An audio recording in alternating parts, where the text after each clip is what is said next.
วันนี้ว่าต้องพอเท่านะแม่นเห็นครั้งแรกได้ขอยกระดาษนุ่มอยู่เนาะพอเท่ากัน โด เนาะ ย โอ้มาเยี่ยมมายามลูกเนาะ โดย ยามลูกแล้วลูกอยู่คนเดียว อ่า เอาไปตุกน้ำมาให้บอกฮะ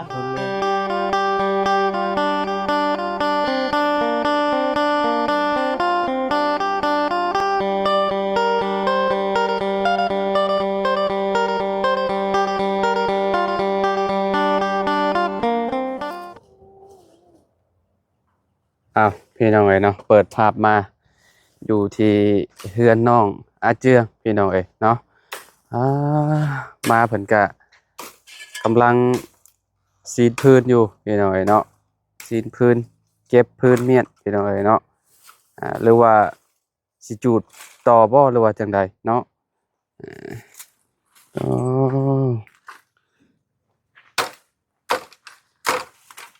โอ้เมื่อวานใหม่เบิดหลายเติบเนาะเมื่อวานเนาะ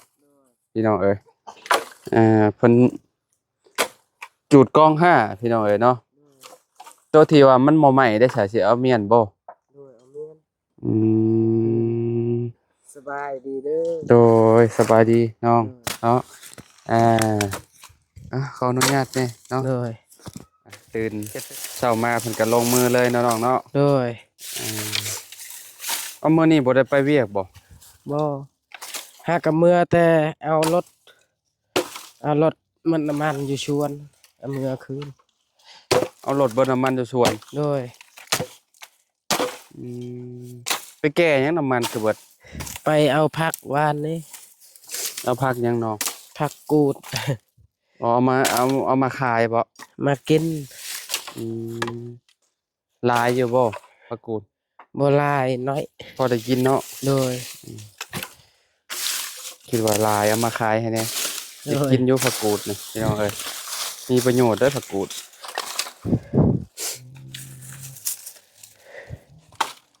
มื้อนี้แต่เช้ามานี่ไผได้เข้ามาหาน่ะ มีเบาจันทร์แล้วก็เบาบุญสารวัตร อืมคิดว่าเบาเสียงเพิ่นมาเว้าเรื่องชุงเรื่องสร้างเลยยัง ยั เนาะ งโดยยังอยู่ สร้างก็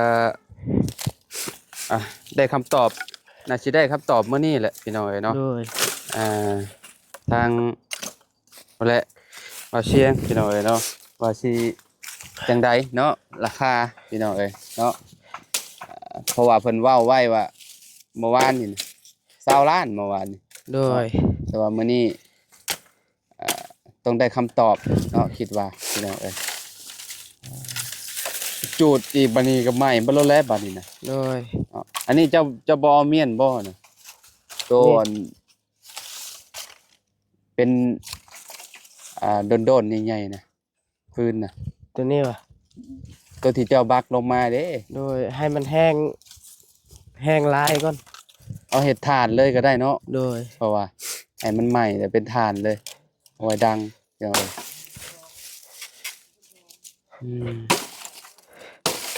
อ๋อเดี๋ยวเนาะ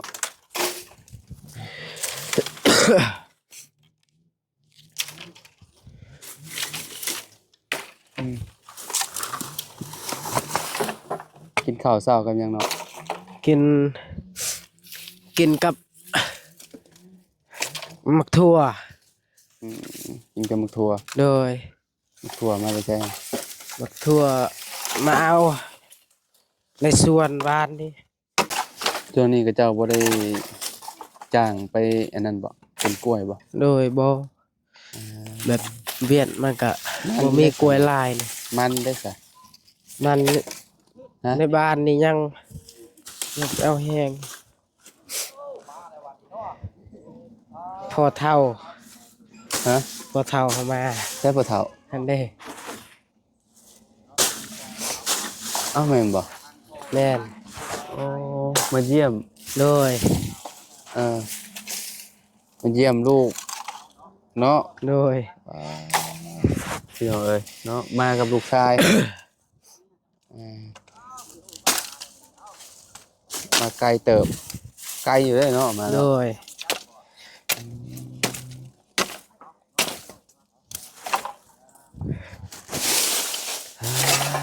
มาเยี่ยมลูกเคยเนาะ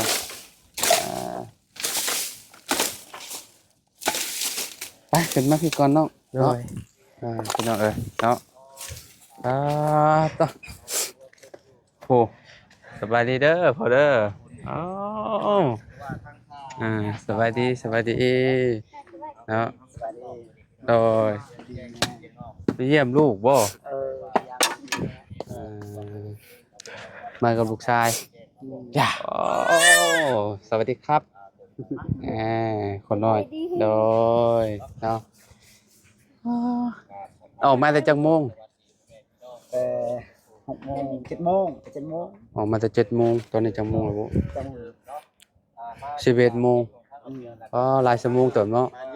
โดยสบายดีเด้อ สบายดีพี่น้องสบายดีเด้อ วันนี้ว่าต้องพอเท่านะ แม่น เห็นครั้งแรกเด้ขอยก็ได้ นุ่มอยู่เนาะพอเท่ากัน โด เนาะ ย อ่า อืม โอ้มาเยี่ยมมายามลูกเนาะ โดย ยามลูกแลลูกอยู่คนเดียว อ่า เอาตุกน้ำมาให้บ่ฮะ ผมแม่น นี่ อ๋อ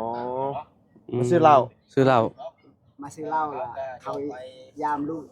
เอก ซื้อเหล้าไปเฮ็ดงานยังน่ะ อ่า เยา เยา พี่เฮา โอ้เยาที่ โอ้ย จำพุง จำพีนี่ใส่เหล้าลายบ่ ใส่เบิดตุก ลาย นี่ เล เด้ ยมันบ้านเขาอันนั้นบอกให้มากินอยู่เพื่อนเฮา ใส่เหล้านี่ไปเลี้ยงหมู่ครู เรียนลูก เบิดตุกใหญ่นี่เนาะ ใส่ตุกใหญ่แล้วเนาะ อันเต็มตุกใหญ่นี่ประมาณจักแสนนี่น่ะเหล้าขาวนี่ แล้วนี่300,000 300,000ปลาย300,000ปลายเนาะ กินเมาวัดหมู่บ้านเนาะ มันบ้านเนี่ย 3แสนน่ะนี่เมาวัดหมู่บ้านได้แล้วนี่น่ะ เนาะ บอกครูตลาดเฮือนแล้ว อืม มากินน้ำกัน โดย เฮ็ดของเอา มาอันชวนลูกสาวไปนํบ่หรือ เอ้ ว่าย ลูก มาบอกลูกสาวไปกับลูกเขยไปนํบ่ เอ้าสบายดีพี่น้องโดย มีเวียกงานบอกให้ อืม แล้วมันเรียกมันเพื่อนก็มีอยู่อยู่สบายเขาบอก แต่ว่ามีข่าวดีบ่จังนี่บ่ ลูกเฮายังทุกข์ยากเลยแล้วมันพักอยู่นี่ มีข่าวดีมาแจ้งลูกบ่ประตู ก็ มาลิ้นบ่จะมาเวียกบ่นี่นะ ซื้อเหล้านี่ สิเหล้าขาว อืม เอาข่าว อ๋อตุกใหญ่นี่บ่ เอาไปเยาอันคนกิน บ่อัน เนาะ นั้นอยากเยา อืม กินหมู ตุกใหญ่นี่บ่ ไก่หมดกระตกนั่นแหละหมดในบ้านเฮา เมาวัดบ้านนะ เขาก็บอก ขายคัก คู่ละ เนาะ เดือนเลยบ่ นานละก็เบิ่งละ มันบ่เบิดตุกนี่ อืม อันหมู่บ้านหนึงสิเมา แพง อ อยู่ ยู่ บ่ เด้เนาะเบิ่นี่ก็ เมา เนาะ อยู่บ่เบิด มา ตุกนี่ โอ้ยนี่ก็ทั้ง เอามีเวียกมีงานเนาะ ให้เฮาหากเหล้า ซื้อเหล้า โดย เพิ่นนึงแก้วนึงเพิ่นนึง สบายดีเด้อ อ่า เอานั้นประกอบด้วยเฮานะอันนี้ หมู่บ้าน เฉพาะไปเราเฮา อืม แต่เราเราอยู่บ้านหมู่ก็ไปขึ้นเพิ่นเฮา หลั แล้ ก ว น้อย โดย อายุแก้วนึงปอง อืม เหล้า พอคนมาเนี่ยก็คือแบบสิให้คนละปองเลย บ่ได้บวกกับเราเฮาเนาะ บ่มีเบียร์บ่ บ่มี มีแต่เหล้าขาวนี่ก็ล่มแล้วเนาะ อันนั้นทำไรสิเกน เนี่ยนะทางนี้ เมาทำไร ทางนี้เน้นเหล้าอยู่เนาะ คันเมาแล้วก็เซาอยู่พักเลย บ้านเฮาก็คือกันตะกี้ เน้นเหล้าเนาะ มีแต่เหล้าขาวแล้วตะกี้เนาะ เราต้มไปยิงแล้วติ เหล้าต้มเอง มื้อนี้บ่นิยมแล้ว เวลาซื้อไปตลาดนี่แหละคือกันหมด มันแห้งเกินนะ คือกันนะอันทิศยาวกับยาวจำพีกับจ อืม ำมาคอมอยาว เนาะทางโฟนทางมา โดย เบิ่งมีหยังกันฝากทางพ่อก็หาเบิ่งลาดเด้อ โดย เป็นเสื้อผ้าหน้าเพศตัวใดที่ใส่บ่ได้มันกล้ามมันใหญ่ก็เอาไปฝากทางประตูเรา อืม โดย กัน เราเลยมาได้นานๆทีมาเลย โดย บ่ได้เสื้อกันหนาวแล้วเนาะ หามาให้เราแล้วเด้ทำนี่เนาะ ให้ทางอันน้องฮังก็ได้เด้อล่ะเด้อเอาไปเบิ่งได้ก็ได้ยันพอเจ้าพ่อเมื่อแล้ว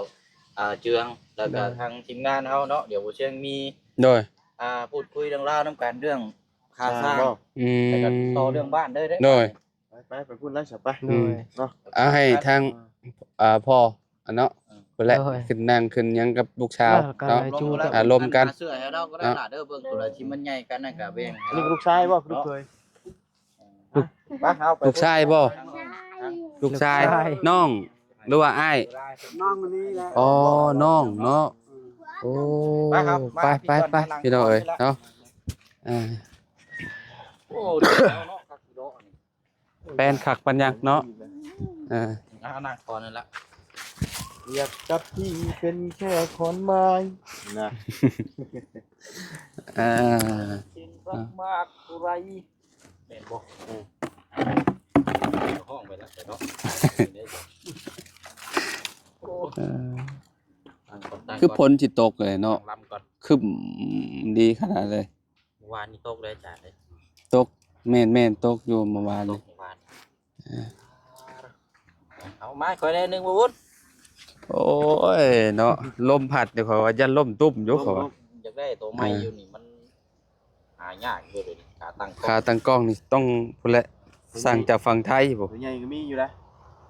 เอาตัวใหญ่รถเขาว่า เดี๋ยวบ่ได้เอามาย ามลมนี่ยามมันล่มพอมันนี่ ไปเอียงไปตามนี่ละได้เลยเนาะ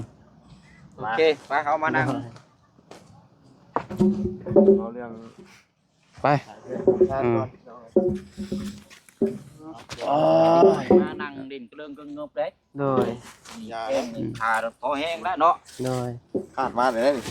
ครอบยุ่มเลยนี่นะ โอ้ยากจริงบ่ได้ติ ใส่อิ๋วเด้อ โอ้ยคอนเฮ็ด โอ้โห นี่เนาะ บอกหมูตอนเลยนางโมคง สิเอาโมคงแหละ เนาะ เป็นอยู่ว่าจัด เห็น ได้อยู่ เห็น บ่ ได้ เอาสาวน้องพี่น้องสบายดีพี่น้องอีกรอบหนึงเด้อ สบายดีเด้อ ที่เขามาใหม่แล้วก็มามาชมในตอนนี้เวลานี้เนาะก็ถือว่าเป็นมื้อที่เฮาจะมาแจ้งทางพ่อแม่พี่น้อง FC ทางผู้ใหญ่ใจบุญแล้วก็ทางทีมงานนํกันเนาะเพิ่นทุกคนที่ติดตามเคสของทางอาเจืองแล้วก็ทางน้องฮังถือว่าเป็นเดือนเลยเด้เนาะ โดย เดือนปลายแล้วพี่น้อยวันนี้เมื่อวานนี่ก็ได้นำสร้างเชียงเนาะเชียงคือกันพี่น้อย อืม เสียงเจอเชียง เชียงเจอเชียงแต่ว่าเชียงนั่นเพิ่นสิสายเป๊กในจังน้อย เสียงหลอกขาวอ่ะ เราขาวก็ได้ลงคลิปลงไปเนาะเมื่อวานนี่พี่น้องก็บ่เห็นดีนํแม่นเบิดเลยพี่น้องหลายเนาะแล้วก็พร้อมด้วยทางทีมงานเฮาแหละว่ามันก็ราคามันแพงเกินกับเพิ่นก็4x6เอิ้นบ่ได้ใหญ่เด้พี่น้องล่าสุดเมื่อเช้านี่ เราโทรมาบอก เพิ่นนี่ละทั่วไป แล้วเราเอาลมคุยกับอันนาโมคูแล้วละ โดยพอดีโทรไปมื้อเช้านี่ก็เราก็เฮ็ดเวียกอยู่บ้านมาชังแหละอยู่จักแก้งมาชังจักอย่างนี่แหละแก้งยางบ่ อืมมันเก่งย่างขึ้นไป ยางเนาะใกล้ๆนี่แหละโทรไปเอาคำตอบเพิ่นก็บอกมาแล้วพี่น้อยก็บอกว่าแรกๆนะเพิ่นอยากได้นำ17 ล้าน17 ล้านกีบพร้อมกับทีมงานเพิ่นแต่ว่าบ่เสียงได้ว่าโอ้ยต่างเขาเว้าแบบต่างคอซะเนาะต่างคอสร้างแล้วก็ต่างเฮ็ดบุญกุศลนํกันซะพี่น้อยเนาะว่าเป็นซอยเฮ็ดซอยคือพี่น้องเพิ่นซอยก็คือละ1,000 2,000 3,000ก็สมทบคือกันนะแต่บ่เสียงอยากให้มุมมองให้เห็นมุมเป็นมันคือกันเลยขอทางให้สร้างเพิ่นแล้วก็16 ล้านกีบเพิ่นก็ปรึกษาทีมงานเพิ่นอยู่ใกล้ๆนํกันนั่นแหละ5-6 คน เดี๋ยว16 ล้านแล้วตอบตกลงแล้วว่าวันนี้ด้วย บัดนี้ขอ16 ล้านเพิ่นก็ถามอยู่หั่นเลยเพิ่นก็ได้ว่าโอเคบัดนี้16 ล้านได้บ่บุญเป็นนี้ได้โอเคอยู่บ่เจ้าเห็นดีนำอยู่บ่เนาะ มันก็บ่สูงเกิน ธรรมดา พอได้อยู่บ่อาจารย์ เพราะว่าเสา เนาะ มัน เสาเฮานี่มัน ก็โอเคอยู่เขาว่าเพราะว่ามันอีกอย่างมันก็เป็นเสาต่อเนาะอืม เป็นเสาต่อเด้ นั่นก็ได้ว่าเสาต่อตัวนั้นอันบ่บุญนั่งนี่แหละพี่น้องเพราะว่าต้องพังก่อนเด้ แม่น พังแล้วรอให้มันแข็งตัวก่อนเนาะต้องวัดต้องเชียนได้ตัวนี้น่ะรอให้มันแข็งตัวจักมื้อนึงแล้วจังสิมาย่ออีกทีนึงมันคล้ายๆว่ามันรอแบบบ่คือตอนนั้นเด้ตอนหมากบาแล้วก็ย่อทีเดียวเลยบ่เชิงก็ได้ว่ามาใส่เสดียมันก็ในราคานี่ก็ถือว่าพอฟังอยู่ แม่น ตั้งเสาแล้วก็ใส่คือแล้วก็จะมาเสาขึ้นไปตั้งอีกเนาะ แม่น มันก็บ่คือตัวนั้นตัวนั้นเพิ่นสิวางคือแบบรวดเดียวแล้วก็ย่อขึ้นเลยเนาะ 16 ล้านกีบเนาะก็ว่าโอเคอยู่เนาะได้อยู่เนาะ โดย ธรรมดาพี่น้อง ธรรมดาอยู่ โอ้ยพอพังอยู่สำนิดหน่อย ต่างช่วยกัน ก็จนแล้วเบิดพุ่นละทาทาสีจนพร้อมใช้งาน แล้ว ล้างมือขึ้นอยู่เลย แล้ววันนี้งบ นำแต่ละคนมีเท่าไหร่ตอน อันนี้คือเฮาต้องถามกันอีกได้บัดนี้พี่น้องเรื่องงบนี่เดี๋ยวนำบ่เสียงก่อนก็ได้เนาะ อืม นำบ่เสียงนี่เงินกีบนี่มีอยู่8 ล้านแล้วก็เงินบาทนี่มีอยู่ 5,000 บาท แต่ว่าอีก8 ล้านนี่บ่เสียงจะเอาไว้เป็นค่าสร้างเด้อ ค่าสร้างสั้นค่า สมทบค่าสร้าง ของข่อย4ล้านก็เป็น12 12 อืม แล้วก็น้ำไผมีมาเพิ่มอีกนำบ่บุญ น้ บ่าวลุงเคิม2ล้าน นำลุง2 ล้านเนาะก็เป็นเท่าไหร่ 14 14แล้วนำบ่าวบุญสารวั ำ ตร สารวัน เท่าไหร่ก่อนล่ะ 2,000 2,000 ก็1 ล้านเนาะ โดย เป็น15 ล้าน 5ล้านกับค่าสร้างขาดอีกล้านหนึง ขาดอีกล้านหนึงเนาะเพราะว่าอีก5,000 บาทนี่จังซี่ได้บ่เชียงสิเอาแบ่งตัวนี้ไปซื้อให้กับทรายบัดนี้ อืม ใช้ให้กับทรายกับปูนกับดินบล็อกพี่น้อยเพราะว่าตัวนี้เฮาต้องใช้ให้กับทรายก่อนได้ตอนสิขึงก่อนสิย่อได้เนาะเลยสิเอาเงินจำนวนที่ว่า 5,000 บาทนี่จะเอาไปซื้อไปสร้างให้กับทรายกับปูนแล้วก็ดินบล็อกมาก่อนเบิดเท่าไหร่เดี๋ยวจังได๋เฮาจังเบิ่งนํกันน้ำบินพุ่นล่ะพี่น้อยแต่ว่าอาจจะพออยู่มั้งเนาะ พออยู่แล้ว ประมาณ3 ล้านพุ่นได้น้อย เฮาก็เอาแบบอันนั้นบ่หลาย ๆเนาะแค่ทรายนี่สิบ่บ่หลายแล้ว แบบ เอา เอา พอ มา ดีเฮา เอามา เฮ็ด พอดี ตัวนี้นะ แม่น บ่เฮ็ดทรายแล้วเอาเป็นอันกระสอบก็ได้ เนาะเพราะว่าอยู่ใกล้ๆนี่เป็นกระสอบมากก็ได้เขาอะ ซื้อใส่กระสอบแก่มาโลด แม่ เนาะ นซื้อใส่กระสอบมาแก่มารอด บ่ได้ไกลนี่แหละ อยู่ใกล้ๆนี่ เพราะว่าเฮาบ่ได้ใช้จำ อื นว ม นหลายเด้ บ่ใช่บ่ได้ใช่มีแต่เซแต่อันนี้ซื่อ จักกระสอบเนาะ ทรายกับเฮเนาะ ๆอืม ทรายกับบ่หลายปานใดติก็สิประมาณ10 ไว้คันว่านั่นก็คันว่าเอาประมาณจักล้านหนึงซะ อืม อย่างละ ประมาณ 500,000เนาะ อืมประมาณนั้น นี่กับทรายอย่างละ500,000แล้วก็ปูนประมาณจักสร้างประมาณ2 สอบก็ได้ แม่น ปูน2 สอบแล้ว แต่ ก็ ว่า ดิน แต่ บล็อ ว่าก ให้รถเพิ่นมาส่งเข้านี้เนาะรถใช้รถหุ่นใดยังก็ได้เนาะ ได้รถของใดก็เก้เข้ามาก็ได้ ถิ่มลงคันเพราะว่ามันเข้าที่บ่ได้อยู่แล้วค่าสายไฟเด้ บ่รถของใดนั่นได้อยู่ สายไฟน้ำแล้วนี่ เอาเราพังบ่ เอาสายไฟนี่เด้สายไฟใดนี่นะใส่น้ำ บ่ยังว่ารถของใดสิบ่ผิดบ่ โควิดเนาะ นั่นนํกันให้สิได้ให้เราพังขึ้นอีกนะได้อยู่กันบอกเรา เบิ่งก่อนเนาะ เอายับขึ้นอีกก็ได้ อันนั้นก็ประมาณนี้แหละงบนำ อืม บ่เสียงกันว่าสิยังบ่ทันได้มีมาเพิ่มเติมอีกนะ อันนั้นแหละมี4ล้านแต่ตะกี้เพิ่นละเอาบุญก็ได้เนาะบัดนี้เรื่องอุปกรณ์ต่างๆดังสังพวกสังสีไม้สลาก็ยังเลยเนาะ โอ้ยังหลาย ยังขาดหลาย แต่ เนาะ ว่าเอาตัวนี้ขึ้นก่อน แม่นเพอพี่น้องว่าอย่าให้ตั้งขึ้น อืม ให้เห็นรูปเป็นร่างก่อน เพราะว่าถ้าขึ้นในขั้นตอนนั้นแล้วก็ต่อบ่ต่อก็มันก็ภายในบัดนี้เนาะเอาได้ขึ้นโครงสร้าง โอ้บ่มีมุ้งก็อันและผ้าบัดนี่นะเนาะ โดย เออ ใหญ่กว่าเก่าเลยเนาะ โดย คือว่าเฮาขึ้นไปขนาดนั้นแล้วเฮาเฮ็ดไปตามงบ แม่นมีมาจำาใดก็เอาสำนั้น อืม ตามงบคันว่าง ว่า บ ไง มา คือเวาลี่เฮ็ดให้อันลูกชายแล้วนะ สายฟ้า แม่นแบบนั้นละ มีจำาใดก็ อืม เอาสำนั้นเนาะ งบมา มี เนี่ย มีบล็อก2ก้อนแล้ว อื ก็ ม แกะบล็อก2ก้อนมาปูน2ชอบแล้วก็แกะปูน2ชอบมาเพราะว่าเอาทำที่นี่เด้แต่ว่าตอนนั้นมันดีอย่างตอนนั้นน่ะดีตรงสร้าง ช่างเพิ่น ช่างผู้เดียว แล้วมันเป็นงานอันว่าแบบว่าเหมาะสมกับเราแบบว่า งบมาซ่าพร้อมมานะมีงบมาสำใดก็ แล้วก็ค่อยเฮ็ดไป แล้ว เนาะ ก็เฮ็ดไปเรื่อยๆอันนี้บัดเพิ่นบัดก็คื อั อน ว่า นี้สร้างนี่ไว้เด้นี่ ตัวนี้ก็มันก็สิ หลายคนมันก็สิปุบปับปุบปับ แม่น แล้วไว้ ปรับภาพไป ก็สิบอกแจ้งบอกทางทีมงานให้สร้างเพิ่นอยู่ว่าเอาเฮ็ดไปตามงบมันงบบ่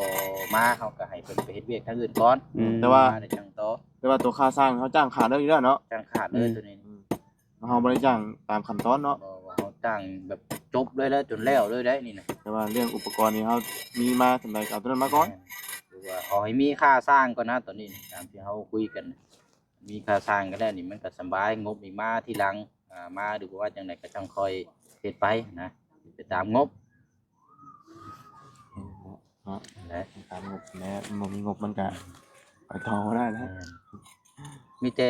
จบจากนี้แล้วก็ค่อยสิไปเบิ่งแฮกับทรายก่อนไปถามแล้วให้เพิ่นเอาลงมาไว้บางเพื่อมื้ออื่นสิให้สร้างเพิ่นมาพร้อมบุกเลยดูได้ขึงเลยดู มา ได้ เคิงมาหยังแล้ว ขึงไว้แล้วว่าสิเอามุมใดเจได้เฮาก็มาเบิ่งนํกันนั่นแหละ เพิ่นสิได้แบ่งทีมงานเพิ่นมาเพิ่นบ่ได้มาเบิดดอกประมาณ2คน3คนนะมาอาจจะได้โยกย้ายเสานี่ไปหม้องใดหม้องหนึงเนาะเพื่อมันเลือกครึ่งว่ามันกว้างยาวส่ำใดเบิ่งนํกันแล้วก็ยกแล้วปาน ไม่หลายตอกเลยเนาะ นี่ เรื่องไฟเรื่องอย่างเนาะนี้ กับเรื่องไฟนี้ ไฟ เราสิให้ทั้งอาเจืองประสานทั้งพอเพิ่นอีกทีนึงทางนี้ก็ โดย แต่ว่าเรื่องการใช้จ่ายนี่เอาต้องใช้จ่ายอยู่แล้วบอกเพิ่นเด้อ โดย จนเท่าแล้ว เพิ่นแล้วพุ่นแล้วบอกทางพ่อเพิ่นเนาะ โดย เสียกันบ่หลายเนาะ แต่พื้นสายไฟเนี่ยบ่ยากดอกสร้างเพิ่นเอามาเองนั่นน่ะแต่ว่าเฮาแค่อยากต่อนํเพิ่นซื่อๆนะ โดย ใช้จ่ายนี่เฮาสิจ่ายให้ โดย เมื่อเราจะดีเราหน้าที่เราก็ยังยะให้เนาะ แม่น ต่อเราก็ยังยะให้เรื่อยๆดีอยู่ยากแล้ว อ่ะอันนี้เนาะก็ประมาณส่ำนี้แหละพี่น้อยเนาะมีหยังก็เดี๋ยวจังมาพูดมาคุยแจ้งนํกันอีกให้หามฮู้นํกันเฮือนนี่มันเป็นเฮือนเสาดินปูนต่อนี่แหละพี่น้องคือฮู้นํกันนั่นแหละ 2 เมตรอันนี้ก็2 เมตร 2.50 เมตร 2.5 ตัวนี้ก็2 หาตัวนี้ก็2 หา แม่ สำคัญ ตัวนี้ก็สิพังแล้วประมาณ30เนาะ 30เซนบ่ 10 เซนซะ ประมาณนี้บ่ ประมาณนั้นแหละเอาลงบอลจาก30 เซนเลยก็พอดีแล้วหรือมันอยู่2 เมตรเนาะสูงนะเดียวมาพอดีแบบโอ้ย สวยงามนี่สิ ถึงเลยแล้วแหละ เสาดินครับ เฮือนนั่นนี่สีงาม แต่ว่าทรงนี่สิเฮ็ดแบบคือเฮือนน้องเอ็ดได้มันจะง่ายสุด เอาทรงแบบเฮือนน้องเอ็ดนั่นแหละแต่หลังคานี่สิตัดทางหน้านี่ให้มันสั้นไปนิดนึงแต่เน้นทางเฮือนใหญ่นี่ให้มันกว้างนิดนึงนะบ่ดังนี่จะบ่พอบ่พากลางให้ยับไปอีกนิดนึงประมาณนี้นะบอกแค่นั้นว่า ตาเฮ็ดดั้งภาคกลางอันนั้นแหละมันแบบนึงนะ มันคือบ่งามกว่าเนาะแบบคล้ายๆว่าคือเฮือนใหญ่จังซี่บ่มันบ่เลิศไปซี่แหละอันนี้มันด่างกลางเนี่ยมันเบิ่งคือมันคือแบบ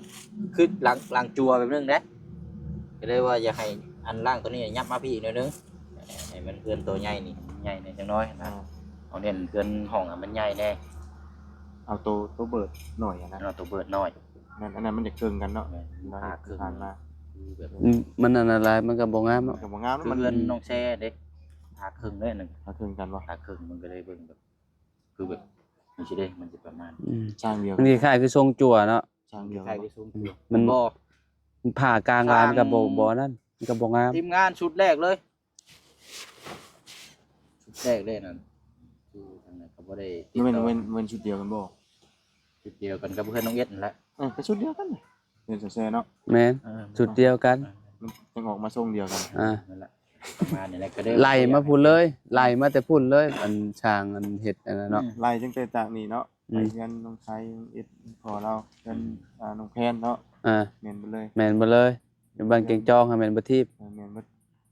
แต่ก็มีเงินไปอีก ผู้หลายหลังเด้อคือน้องแฟนเพื่อนนั่นน้องวิบ่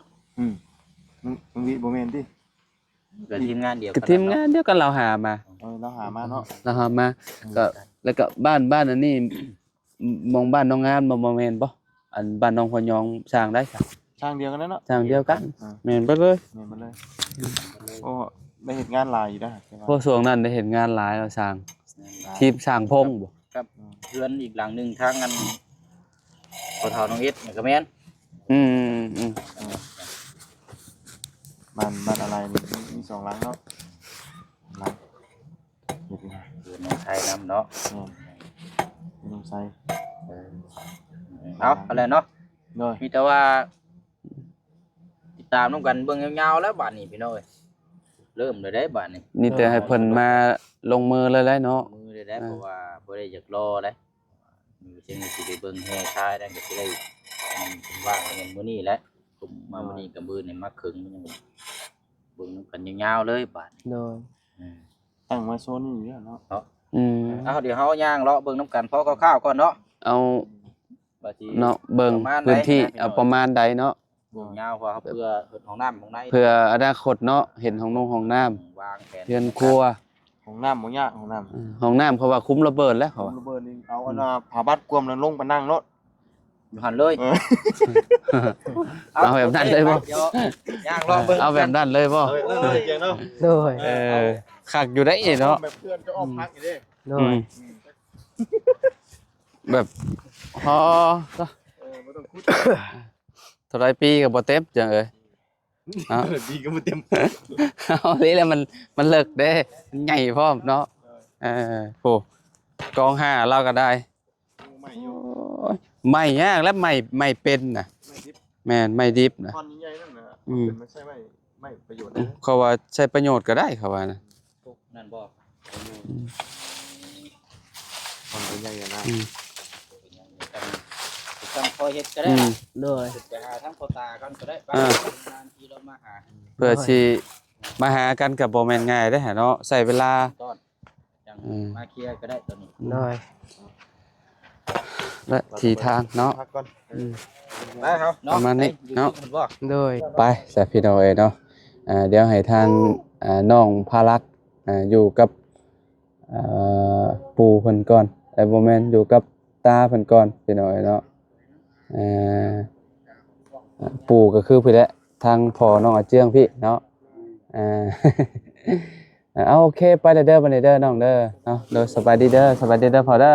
เนาะอย่ามืดๆแน่พี่น้องเอ้ยเนาะเอาจังได๋ก็ขอบคุณพ่อแม่พี่น้อง FC บัสกูทุกคนเนาะมื้อนี้ก็เนาะแวะเวียนเนาะมาหาน้องอาเจืองพอดีแหละพี่น้องเอ้ยเนาะก็ได้ฮู้ค่าสูงค่าสร้างมื้อนี้พี่น้องเอ้ยนะทางทีมงานก็ตกลงกันแล้วพี่น้องเอ้ยเนาะค่าสร้างเนาะประมาณ16 ล้านพี่น้องเอ้ยเนาะเฮ็ดให้น้องเพิ่นนี่แหละเฮือนน้องอาเจืองเพิ่นนี่แหละพี่น้องเอ้ยเนาะเพราะว่ามื้อก่อนๆเพิ่นเว้าว่า20 ล้านเนาะต่อเพิ่นได้อยู่16พี่น้องเอ้ยเนาะเพราะว่ามันยากๆนี่แหละมันเป็นน้ำเสาต่อพี่น้องเอ้ยเนาะเอาอยู่ดีมีแฮงบ่สุขทุกคนพบกันใหม่เนาะพี่น้องสบายดีเด้อพี่น้องโดย